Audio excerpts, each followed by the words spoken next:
ঈদযাত্রার প্রথম দিন সকাল থেকে কমলাপুর রেলওয়ে স্টেশনে ভিড় করেন ঘরমুখো মানুষ। সকাল থেকে একে একে ছেড়ে যাচ্ছে বিভিন্ন রুটের ট্রেন। ভোর 6টায় কমলাপুর রেলওয়ে স্টেশন থেকে রাজশাহীগামী ট্রেনটি ছেড়ে যায়। রেলওয়ে কর্তৃপক্ষ বলছেন, ঈদযাত্রা নির্বিঘ্ন করতে এরই মধ্যে কমলাপুর রেল স্টেশনে নিশ্চিত করা হয়েছে কড়া নিরাপত্তা। টিকিটবিহীন যাত্রী এড়াতে স্টেশনের বাইরে বাঁশের বেষ্টনী দেয়া হয়েছে। সার্বিক পরিস্থিতি পরিদর্শনে সকালে কমলাপুর স্টেশনে আসেন রেল সচিব ফাহিমুল ইসলাম।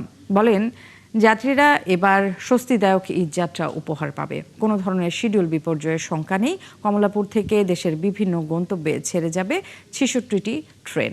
আমরা এবারে খুবই তৎপর আছি।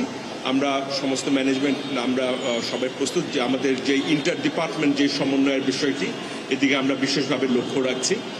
আমরা আশা করছি যে এবার অন্যান্য বারের মতোই মানে গত বছর এবং গতবার ঈদের মতোই আমরা স্বস্তিদায়ক ঈদ আপনাদেরকে উপহার দিতে পারবো। টিকিট নিয়ে একটু টেনশনে ছিলাম পাবো কিনা, কিন্তু আগে থেকে উঠে বসেছিলাম, মোটামুটি পেয়ে গেছি একজন মানুষ তাই। আর রিটার্ন টিকিটও মোটামুটি পেয়ে গেছি ওইভাবে করে, এখন দেখা যাক আর কি বাকিটা।